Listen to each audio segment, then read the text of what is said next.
Hello जय हिंद प्यारे साथियों, कैसे हैं आप सभी। दोस्तों मैं आप सभी को स्वागत करता हूं अपने YouTube channel Shahzad study centre में।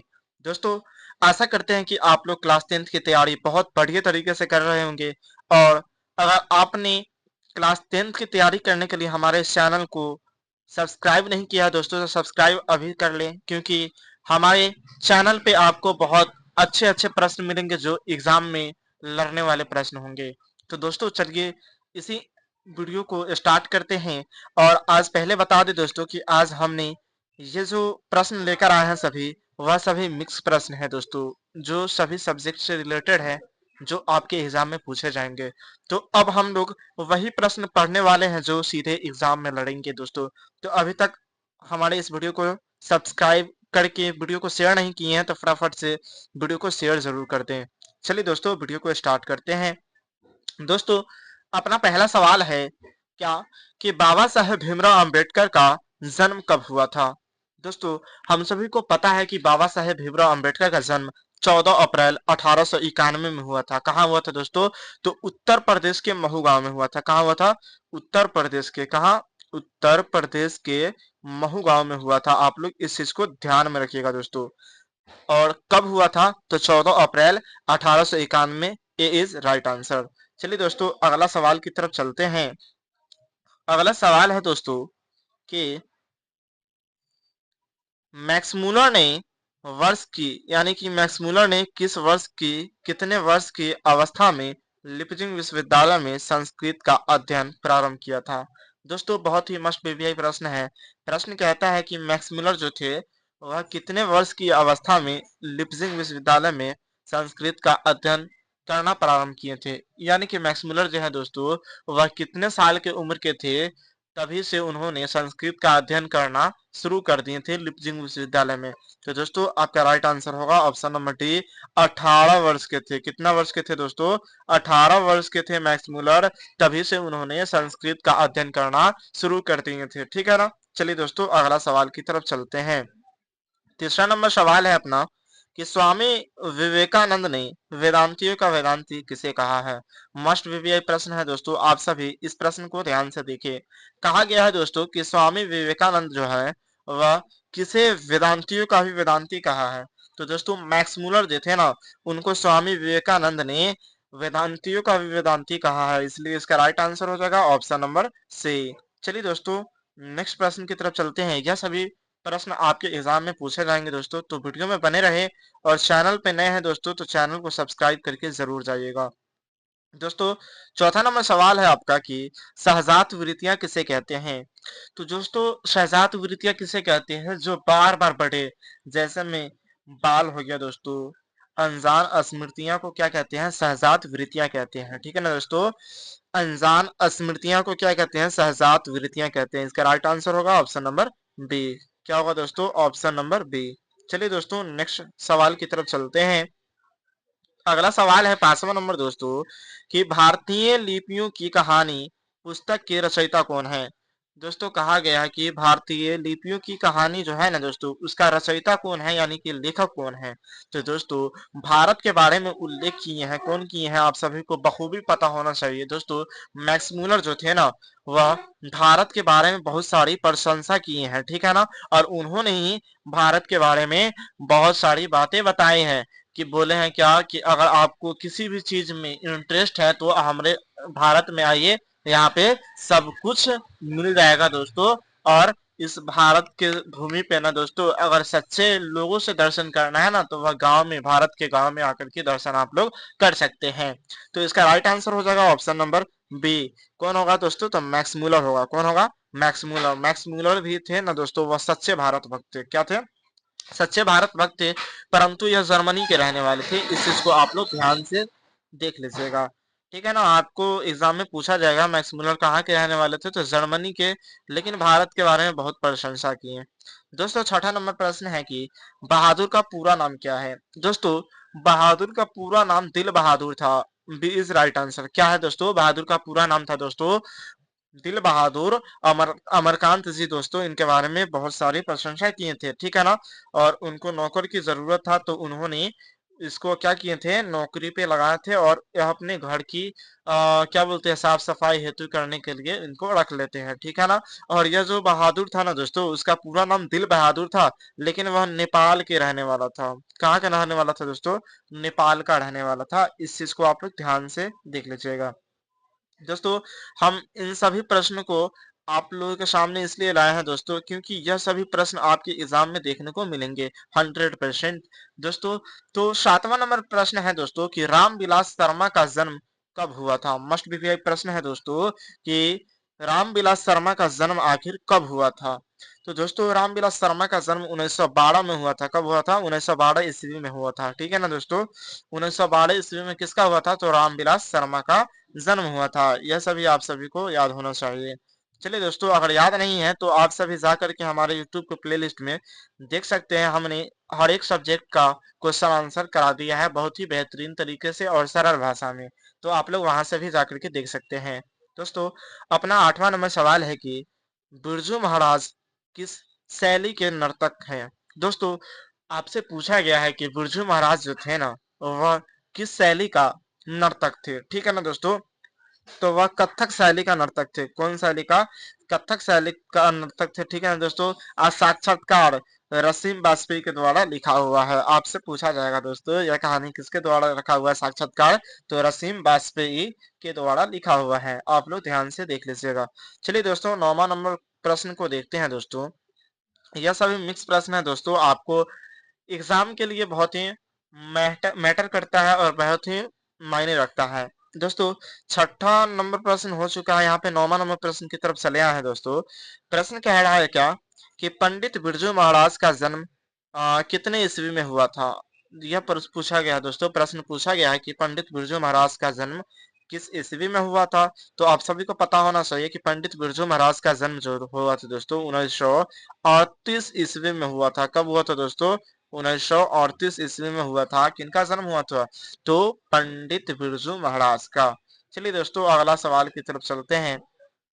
10वां नंबर सवाल है अपना कि बिस्मिल्लाह खां की शहनाई, क्या दोस्तों, बिस्मिल्लाह खां की शहनाई आ, के साथ किस मुस्लिम पर्व का नाम है।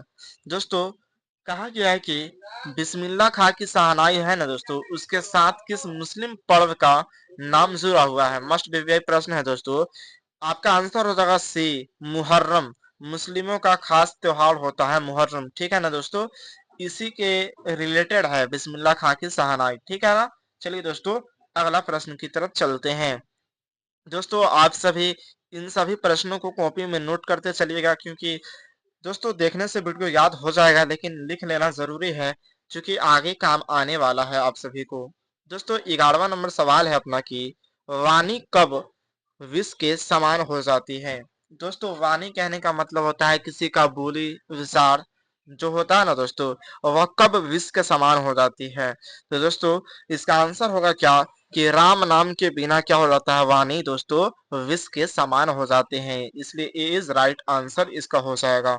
आप सभी वीडियो को लाइक नहीं किए दोस्तों, फटाफट से लाइक कर लें, क्योंकि लाइक की संख्या बहुत ज्यादा कम है। वीडियो को शेयर नहीं किए अभी तक दोस्तों, तो शेयर जरूर कर लें। दोस्तों अपना 12 नंबर सवाल कह रहा है क्या, घानानंद किस भाषा के कवि हैं। दोस्तों घानानंद जो है वह किस भाषा के कवि है। तो दोस्तों आपको पता होना चाहिए कि घानानंद जो है ना दोस्तों, वह ब्रज भाषा के कवि है। किस भाषा के दोस्तों, तो ब्रज भाषा, बी इज राइट आंसर, ठीक है ना। ब्रज भाषा के कवि थे कौन, तो घानानंद, ठीक है ना दोस्तों। चलिए नेक्स्ट सवाल की तरफ चलते हैं। 13 नंबर मस्ट बी सवाल है दोस्तों, जो कि आपके एग्जाम में देखने को मिलेंगे। दोस्तों पूछा गया है कि सुमित्रा नंदन पथ का जन्म कब हुआ था। दोस्तों सुमित्रा नंदन पंत का जन्म कब हुआ था, यह मस्ट भी प्रश्न है दोस्तों। आप सभी इसको ध्यान से देख लें और कॉपी में नोट करते चलें। दोस्तों 1900 ईस्वी में दोस्तों कब हुआ था, दोस्तों 1900 ईस्वी में सुमित्रा नंदन पंत का जन्म हुआ था। सुमित्रा नंदन पंत का जन्म हुआ था, ठीक है ना। आप सभी इस चीज को ध्यान में रखिएगा। दोस्तों आपको बता दें कि अगला सवाल ये भी आपको इम्पोर्टेंट देखते हुए नजर आएगा। दोस्तों 14वां नंबर सवाल है दोस्तों कि सदियों की ठंडी बुझी राख, क्या दोस्तों, क्वेश्चन को ध्यान से आप लोग देखें। क्वेश्चन कह रहा है कि सदियों की ठंडी बूझी राख सुख बुझा उठी, मिट्टी सोने की ताज पहन, क्या है दोस्तों, इठलाती है इस कविता का पंक्ति है। दोस्तों किनके द्वारा लिखा गया है, कवि कौन है दोस्तों?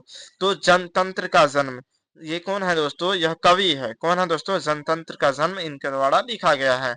तो आप सभी को बता दें दोस्तों कि याद कर लीजिएगा इन सभी प्रश्न को, तो एग्जाम में आप सभी को बहुत ज्यादा काम आने वाला है।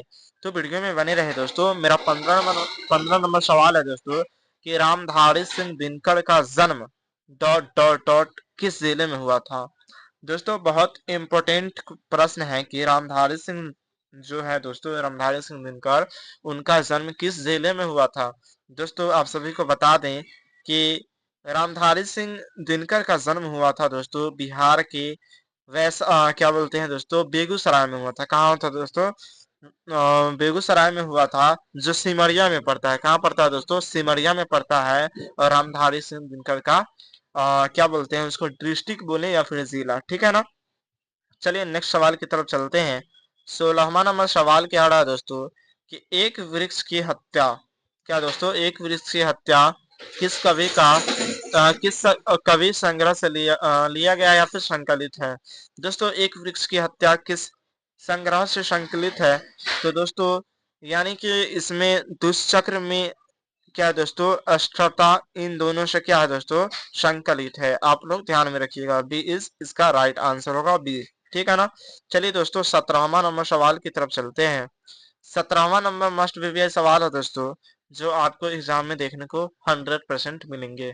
दोस्तों सवाल क्या कह रहा है कि गुरु गोविंद सिंह किस धर्म के गुरु थे।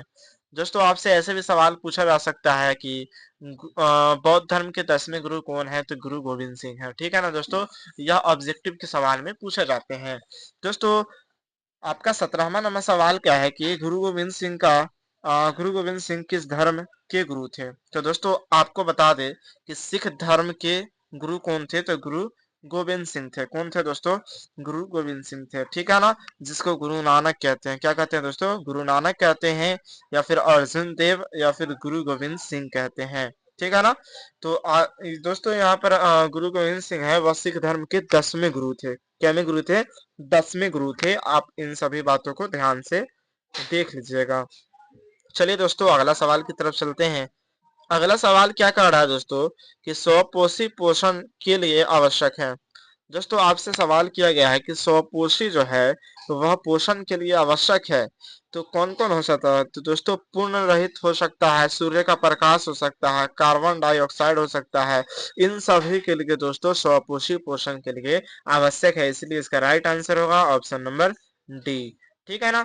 चलिए दोस्तों अगला नंबर सवाल की तरफ चलते हैं। अगला नंबर 19 नंबर सवाल कह रहा है दोस्तों कि कौन सा एंजाइम वसा पर क्रिया करता है। दोस्तों वसा का काम क्या होता है? वसा का काम होता है पाचन की क्रिया को बढ़ाना, ठीक है ना, पाचन करना, ठीक। तो इसका राइट आंसर होगा ऑप्शन नंबर सी, लाइपेज। क्या होगा दोस्तों? लाइपेज। आपसे पूछ देगा दोस्तों कि लाइपेज एंजाइम वसा पर कार्य करता है या फिर काम करता है। दोस्तों लाइपेज ही है दोस्तों जो एंजाइम वसा पर कार्य करता है, ठीक है ना। इसका राइट आंसर होगा ऑप्शन नंबर सी।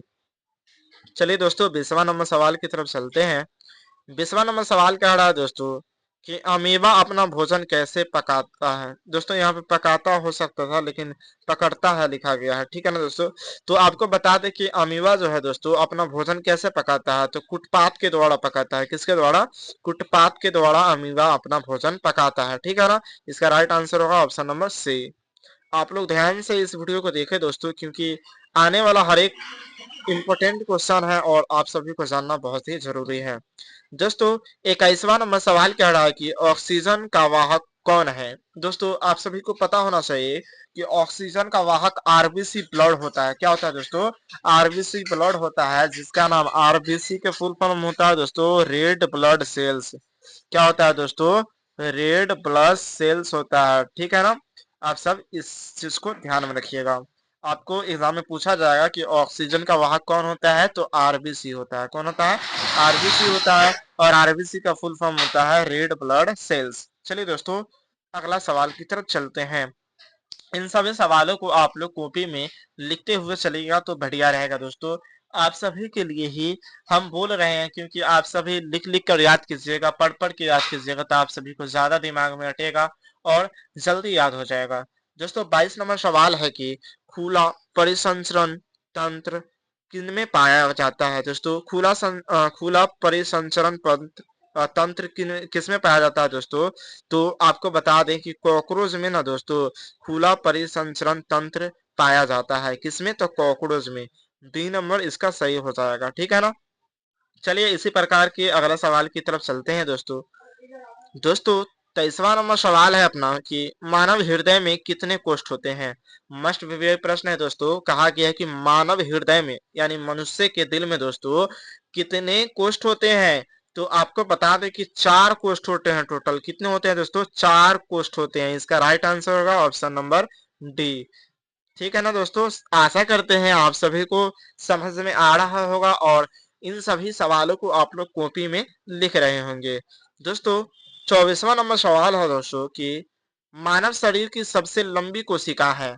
दोस्तों आपसे पूछा गया है कि मानव शरीर की सबसे लंबी कोशिका है कौन है दोस्तों। तो मानव शरीर के सबसे लंबी कोशिकाएं न्यूरॉन है। कौन है दोस्तों, न्यूरॉन है। इसलिए इसका राइट आंसर होगा ऑप्शन नंबर सी, न्यूरॉन। आपसे पूछा जाएगा एग्जाम में दोस्तों कि मानव शरीर के सबसे लंबी कोशिका कौन है, तो आपको बताना होगा न्यूरॉन। कौन दोस्तों, न्यूरॉन। चलिए दोस्तों अगला सवाल की तरफ चलते हैं।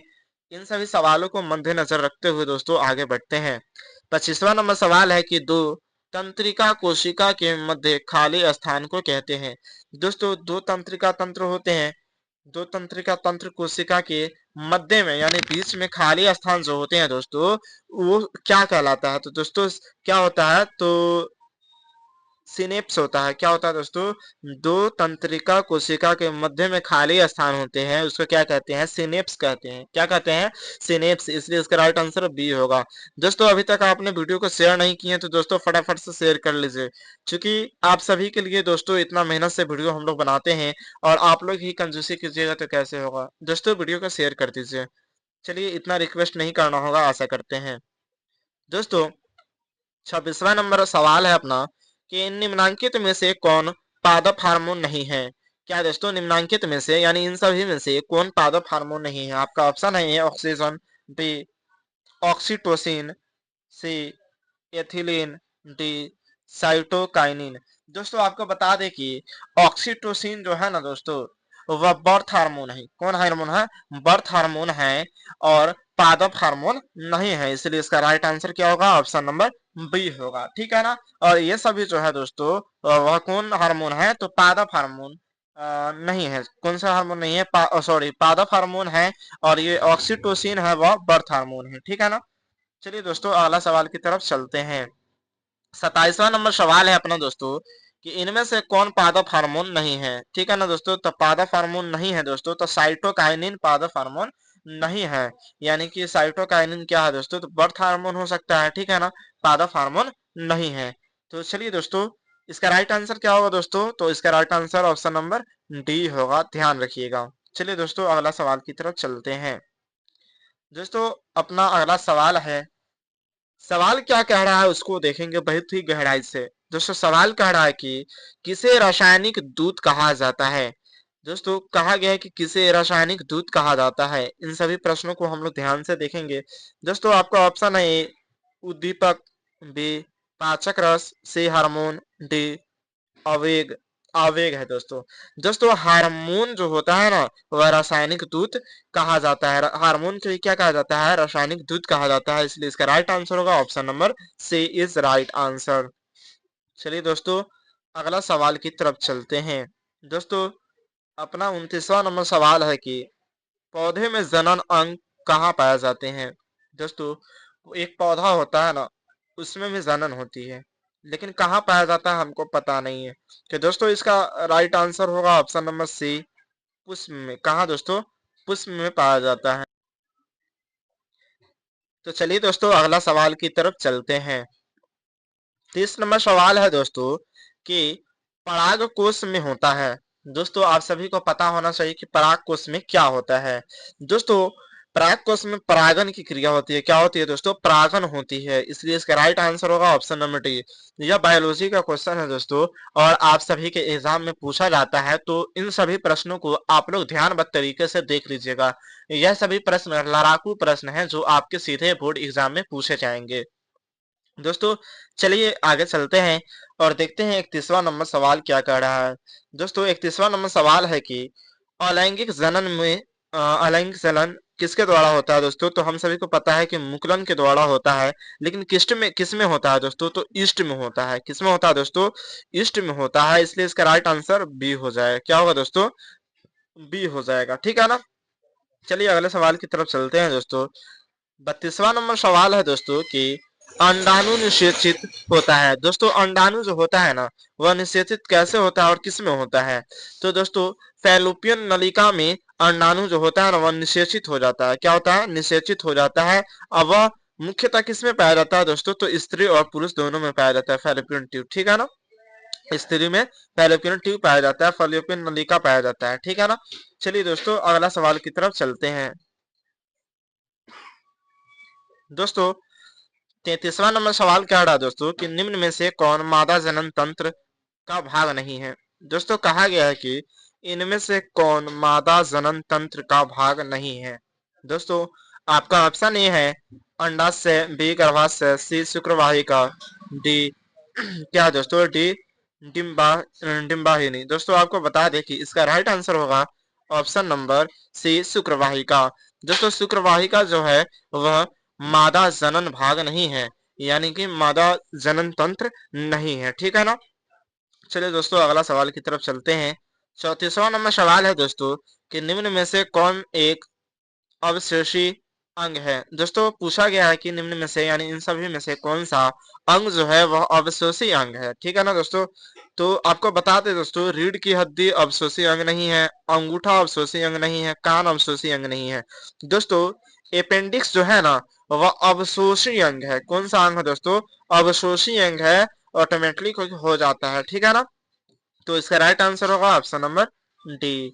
ध्यान में रख लीजिएगा आप लोग दोस्तों, जो कि आपके बोर्ड एग्जाम के लिए बहुत ही मायने रखता है, मैटर करता है। दोस्तों 35वां नंबर सवाल है आपका कि अलैंगिक जनन मुकुलन द्वारा होता है। दोस्तों अलैंगिक जनन है जो दोस्तों मुकुलन के द्वारा होता है, और वह किस में होता है? तो ईस्ट में होता है। ठीक है ना दोस्तों। यह क्वेश्चन बार बार आप सभी को बता रहे हैं, तो ध्यान में रख लीजिएगा क्योंकि मस्ट बी एक प्रश्न आ गया है। दोस्तों मस्ट बी एक प्रश्न क्या कर रहा है कि भारत में उत्पादित प्रत्यावर्ती विद्युत धारा की आवृत्ति है। दोस्तों भारत में जो है ना दोस्तों, उत्पादित प्रत्यावर्ती विद्युत धारा की आवृत्ति दोस्तों 50 हर्ट्ज है। कितना है? 50 हर्ट्ज है। इसको आप लोग ध्यान से देख लीजिएगा। चलिए दोस्तों अगला सवाल देखते हैं। दोस्तों अगला सवाल क्या कह रहा है कि दाढ़ी बनाने के लिए कौन सा दर्पण उपयोग किया जाता है? दोस्तों आपको बता दें कि दाढ़ी बनाने के लिए दोस्तों अवतल दर्पण का उपयोग किया जाता है, जिसमें दोस्तों बड़ा प्रतिबिंब बनता है। कैसा प्रतिबिंब बनता है? बड़ा प्रतिबिंब बनता है, जिसके कारण हम लोग आसानी से दाढ़ी बनवा लेते हैं, बाल कटवा लेते हैं, क्योंकि उसमें बड़ा प्रतिबिंब बनता है और बड़ा बड़ा दिखाई देता है।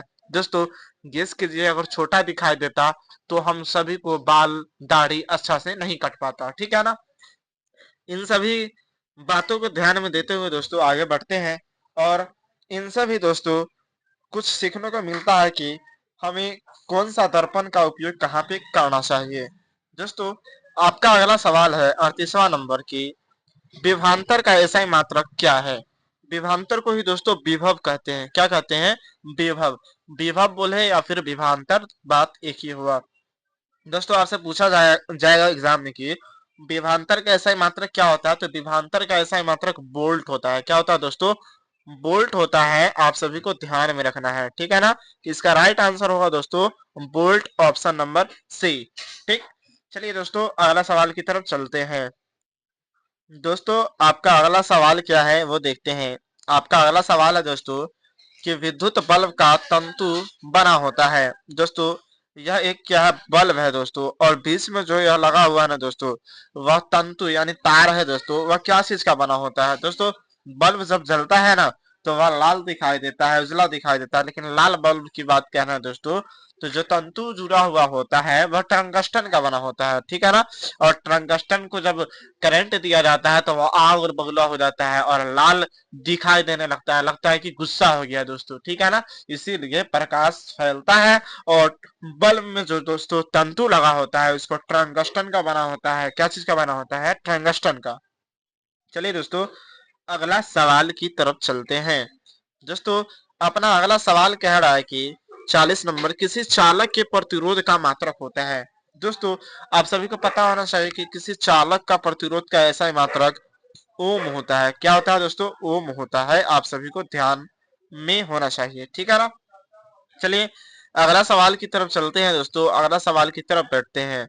दोस्तों, सवाल कह रहा है कि नौरौरा नाभिकीय विद्युत संयंत्र किस राज्य में स्थित है। दोस्तों, यह आपके 100% एग्जाम में पूछे जाएंगे, 100% पूछे जाएंगे दोस्तों। यह उत्तर प्रदेश में, कहा दोस्तों? उत्तर प्रदेश में स्थित है दोस्तों। नौरौरा नाभिकीय विद्युत संयंत्र जो है वह उत्तर प्रदेश के राज्य में स्थित है। आप सभी को ध्यान में इस बात को रखना है। चलिए दोस्तों, अगला सवाल की तरफ बढ़ते हैं और देखते हैं कि प्रश्न क्या कह रहा है। दोस्तों, प्रश्न कह रहा है कि प्रकृति में पृथ्वी पर ऊर्जा का मुख्य स्रोत है। दोस्तों, पूछा गया है कि प्रकृति में दोस्तों पृथ्वी पर ऊर्जा का मुख्य स्रोत आखिर है क्या। दोस्तों, आपका ऑप्शन है ए कोयला, बी सूर्य, सी पानी, डी लकड़ी। दोस्तों, प्रकृति के द्वारा, प्रकृति का सबसे बड़ा स्रोत क्या है दोस्तों पृथ्वी पर? तो ऊर्जा है। ऊर्जा का स्रोत क्या है? तो सूर्य होगा। क्या होगा दोस्तों? सूर्य। क्योंकि दोस्तों एनर्जी पावर जो होता है वह सूर्य के द्वारा आता है और हम लोग अभी जीवित है, पेड़ पौधा जीवित है दोस्तों, तो वह सूर्य का देन है। सूर्य अगर नहीं होता, नहीं उगता दोस्तों, तो पेड़ पौधा अपना खाना नहीं बना पाता और हम लोग के शरीर में एनर्जी नहीं मिल पाती, ठीक है ना। क्योंकि ऊर्जा देता है कौन? तो सूर्य देता है, ठीक है ना दोस्तों। चलिए अगला सवाल की तरफ चलते हैं। दोस्तों, 43वां नंबर सवाल आपका कह रहा है कि कोई घोल, दोस्तों कोई घोल नीले लिटमस को लाल कर देता है। दोस्तों, कोई घोल है, जैसे में अम्ल है दोस्तों, नीला लिटमस को लाल कर देता है और भस्म जो है दोस्तों वह लाल लिटमस को नीला कर देता है, ठीक है ना। तो कोई घोल है दोस्तों, वह लिटमस को लाल कर देता है, तो घोल का पीएच मान कितना होगा? तो दोस्तों घोल का पीएच मान 2 होगा दोस्तों। कितना होगा दोस्तों? 2 होगा। जैसे में आप समझ सकते हैं कि कोई अम्ल है दोस्तों, वह नीला लिटमस को कैसा कर देता है? तो लाल कर देता है। और कोई भस्म है तो लाल लिटमस को नीला कर देता है, ठीक है ना। इन सभी बातों को आप लोग ध्यानबद्ध तरीके से देख लीजिएगा, ठीक है ना। आपके एग्जाम में पूछा जाएगा दोस्तों। तो चलिए दोस्तों, अगला सवाल की तरफ चलते हैं। दोस्तों, 44वां नंबर सवाल क्या है? सवाल है कि समीकरण H2+O2 गिव्स 2H2O है। दोस्तों, यह पूछा गया है कि इन सभी के बीच में कौन सा अभिक्रिया है, ठीक है ना दोस्तों, कौन सी अभिक्रिया है। तो आपको बता देते कि दोस्तों कि इन सभी के पास कौन सी अभिक्रिया है? तो संयोजन अभिक्रिया है। कौन अभिक्रिया है दोस्तों? संयोजन अभिक्रिया है। चलिए दोस्तों, अगला सवाल की तरफ चलते हैं।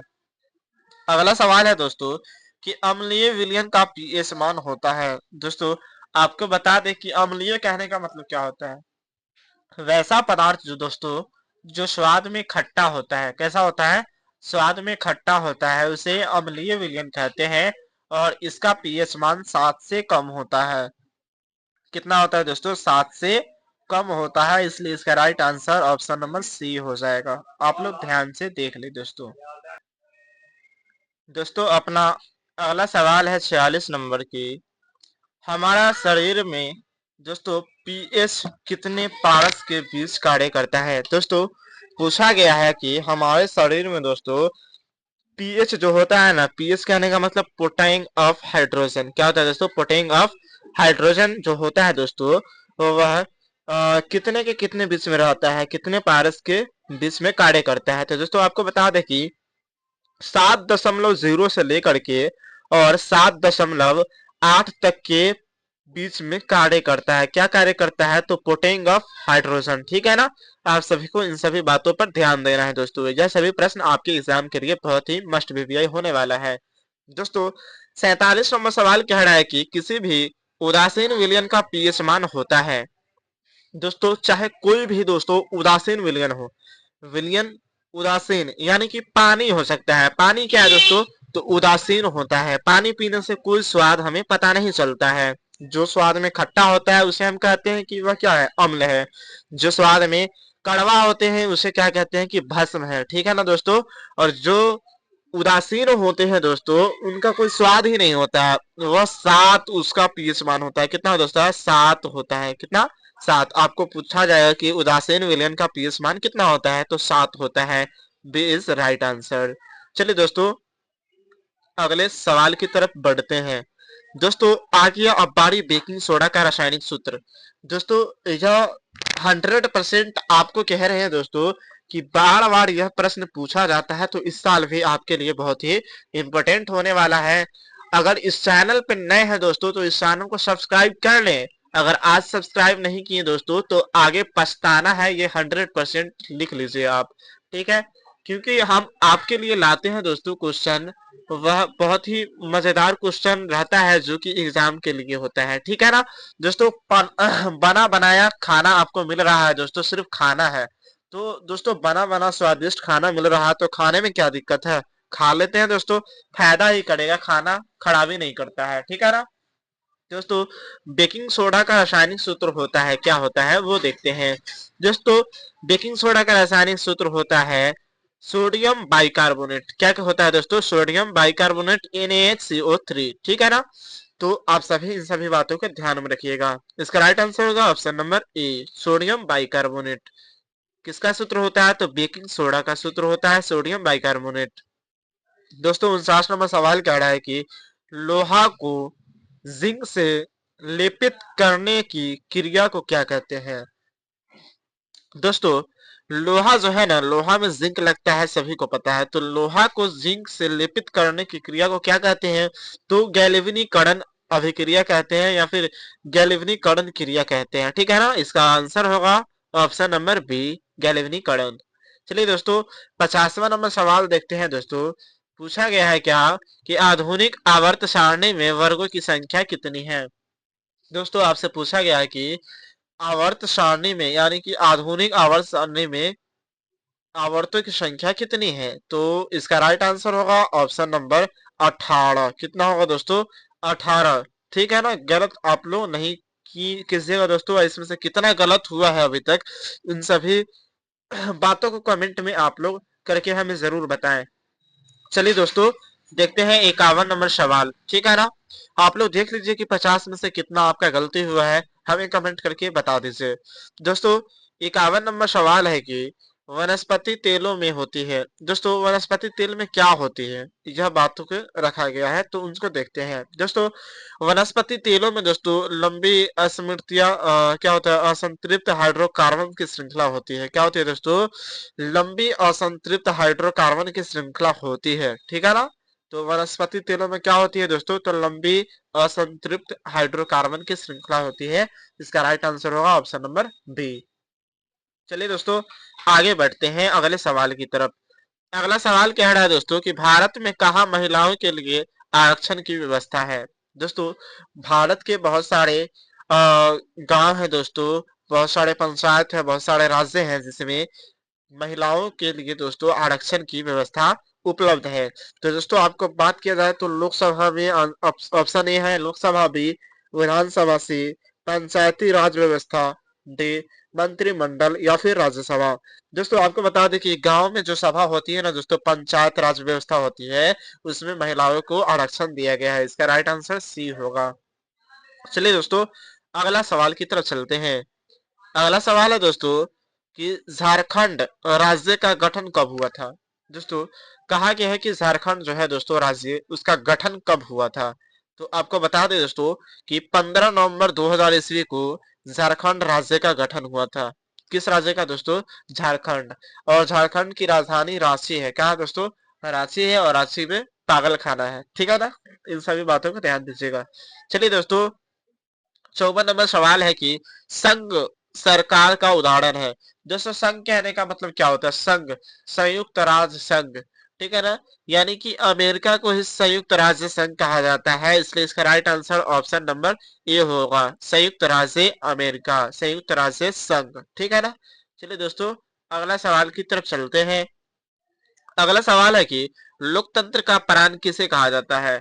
दोस्तों, लोकतंत्र का प्राण किसे कहा गया है या फिर किसे कहा जाता है, तो दोस्तों राजनीतिक दल होता है ना, उन्हीं को क्या कहा गया है, तो लोकतंत्र का प्राण कहा गया है। इसका राइट आंसर होगा ऑप्शन नंबर ए, राजनीतिक दलों को। ठीक है ना, राजनीतिक दलों को लोकतंत्र का प्राण कहा गया है।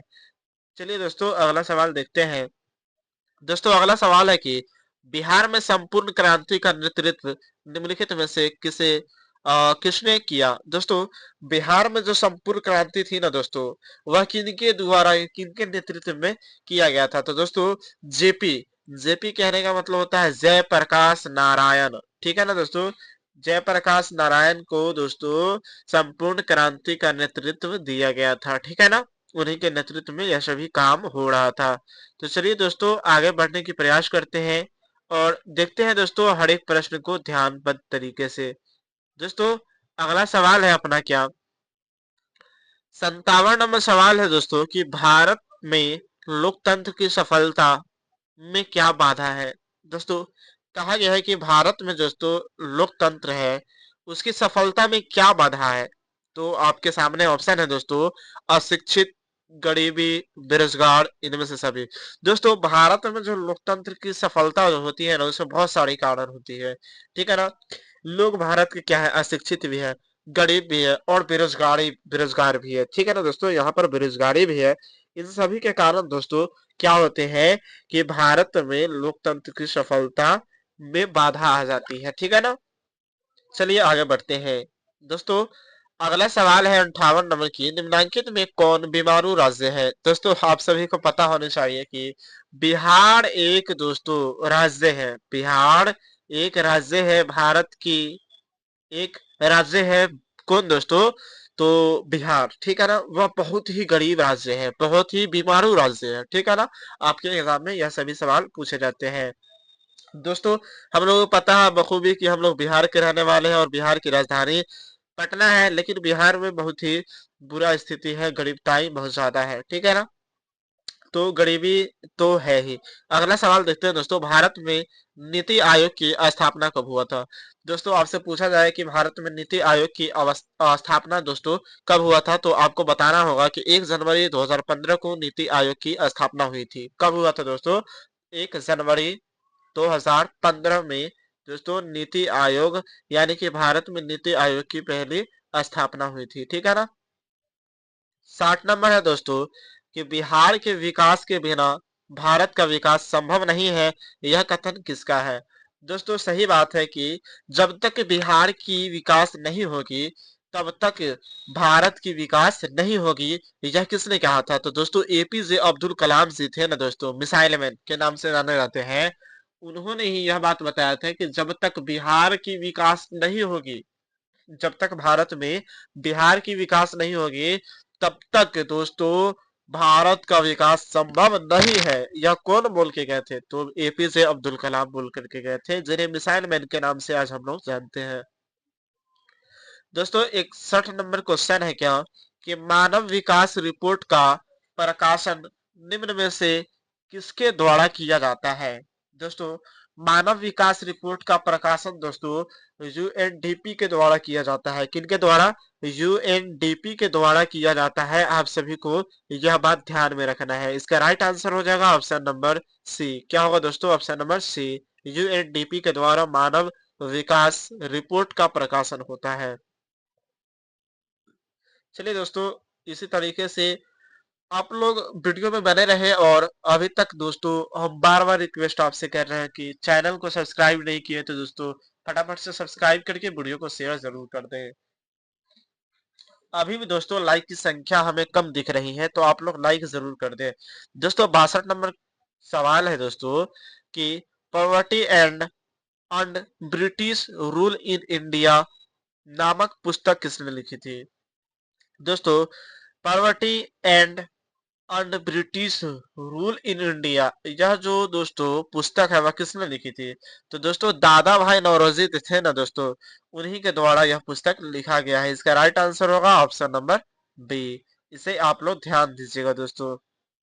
दोस्तों 63 नंबर सवाल है दोस्तों कि सौर ऊर्जा निम्नलिखित में से कौन सा संसाधन है? दोस्तों सौर ऊर्जा जो है वह कौन सा संसाधन है, इसके बारे में वर्णित करना है दोस्तों। तो दोस्तों आपको बता दें कि पूर्ति योग यानी पुनः पूर्ति योग जो है ना वही संसाधन है, ठीक है ना। इसमें मानव कृति या संसाधन नहीं हो सकता है दोस्तों। अजैब भी नहीं हो सकता है, इनमें से कोई नहीं भी नहीं हो सकता है। ऑप्शन नंबर बी हो सकता है, ठीक है ना दोस्तों। चलिए आगे बढ़ते हैं दोस्तों। अगला सवाल है 64 नंबर क्या कि प्रथम क्या दोस्तों प्रथम पृथ्वी सम्मेलन कहाँ आयोजित हुआ? दोस्तों सवाल बहुत ही अहम है। बोला गया है कि प्रथम पृथ्वी सम्मेलन आयोजन जो होता है ना दोस्तों वह कहाँ हुआ था? दोस्तों रीडो या फिर रियो डी जेनेरियो में हुआ था। कहाँ हुआ था दोस्तों? रियो डी जेनेरियो में हुआ था। क्या हुआ था दोस्तों? तो प्रथम पृथ्वी सम्मेलन हुआ था, ठीक है ना। इसका ए राइट आंसर हो जाएगा। चलिए दोस्तों अगला सवाल की तरफ चलते हैं। अगला सवाल है कि पंजाब में भूमि निम्नीकरण में मुख्य कारण क्या है दोस्तों? यानी कि पंजाब भूमि निम्नीकरण के मुख्य कारण क्या है, उन सभी के बारे में पूछा गया है दोस्तों। अधिक सिंचाई ही पंजाब भूमि के निम्नीकरण का कारण है। ज्यादा मात्रा में सिंचाई होती है वही कारण है। इसका राइट आंसर होगा ऑप्शन नंबर डी। चलिए दोस्तों अगला सवाल की तरफ चलते हैं। 65 नंबर कंप्लीट हो चुका है सवाल दोस्तों। 66 नंबर कंप्लीट करने की कोशिश कर रहे हैं दोस्तों।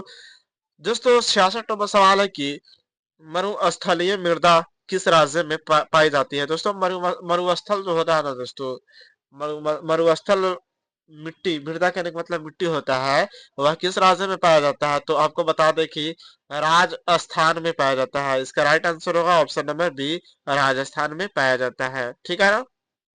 चलिए दोस्तों 67 नंबर क्वेश्चन है कि काली मृदा यानी काली मिट्टी का दूसरा नाम क्या होता है? दोस्तों यह सभी प्रश्न आपके एग्जाम के लिए बहुत ही महत्वपूर्ण रखता है दोस्तों, तो आप सभी इन सवालों को ध्यानबद्ध तरीके से देखिएगा। दोस्तों सवाल कह रहा है कि काली मृदा का दूसरा नाम क्या है? तो दोस्तों आपको बता दें कि काली मृदा का दूसरा नाम रेगूर मृदा है, यानी रेगूर मिट्टी है, ठीक है ना। इसका राइट आंसर होगा ऑप्शन नंबर बी, रेगूर मृदा। तो चलिए दोस्तों आगे बढ़ते हैं और देखते हैं 68 नंबर सवाल क्या कह रहा है। दोस्तों 68 नंबर सवाल है अपना कि देश के बांधों को किसे भारत का मंदिर कहा था? दोस्तों देश के बांध जो है ना दोस्तों, देश के बांधों को किसने भारत का मंदिर कहा था? तो दोस्तों पंडित नेहरू जी थे, वह देश के बांध जो थे ना उन सभी को क्या कहते? तो मंदिर कहते थे। इसका राइट आंसर होगा ऑप्शन नंबर सी, पंडित नेहरू जी, ठीक है ना। चलिए दोस्तों अगला नंबर सवाल यानी अगला सवाल की तरफ चलते हैं दोस्तों। आज हम लोग 70 ही सवाल कंप्लीट करेंगे क्योंकि टाइम अधिक हो चुका है और हमें और भी सिलेबस की तैयारी करवानी है दोस्तों। तो और नेक्स्ट वीडियो में हम लेकर चले आएंगे, तो आप लोग बने रहिएगा। आज तो बहुत कुछ हमने जाना, 70 नंबर के सवाल हम लोगों ने कंप्लीट करने वाले हैं दोस्तों, हम लोग कर ही दिया समझिए। तो 59 नंबर सवाल कह रहा है दोस्तों कि सुंदरवन है, सुंदरवन पंजाब सॉरी पश्चिम बंगाल में है। कहाँ दोस्तों? सुंदरवन कहाँ है दोस्तों? पश्चिम बंगाल में है। कहाँ है? पश्चिम बंगाल में। बी इज राइट आंसर, ठीक है ना। चलिए दोस्तों अगला सवाल देखते हैं और लास्ट सवाल देखते हैं दोस्तों। सवाल है कि सर्वोत्तम कोयले का प्रकार कौन सा है? दोस्तों सर्वोत्तम कोयले का प्रकार कौन सा है? तो एंथ्रासाइट जो होता है दोस्तों वह सर्वोत्तम यानी सर्वाधिक दोस्तों कोयले का प्रकार है, ठीक है ना। तो दोस्तों फिर मिलते हैं नेक्स्ट वीडियो में और इनसे ज्यादा क्वेश्चन लाने की प्रयास करेंगे दोस्तों, क्योंकि इस वीडियो में टाइम काफी हो चुका है और अपलोड करने में ज्यादा नेट खर्च होता है दोस्तों, और सभी का वीडियो डालना पड़ता है दोस्तों। तो फिर मिलते हैं नेक्स्ट वीडियो में दोस्तों। आप लोगों की रिस्पॉन्सिबिलिटी बनती है कि इस वीडियो को ज्यादा से ज्यादा अपने दोस्तों के साथ शेयर करें, क्योंकि हम आप सभी के लिए दोस्तों मेहनत करते हैं और आपका फर्ज बनता है कि आप सभी हमें सपोर्ट करें। तो दोस्तों आशा करते हैं कि आप लोग अपना बहुत सारा ढेर सारा प्यार दुलार दीजिएगा और हमारे वीडियो को प्रमोट जरूर कीजिएगा। तो फिर मिलते हैं दोस्तों नेक्स्ट वीडियो में, तब तक के लिए बाय बाय दोस्तों, टेक केयर, फिर मिलते हैं।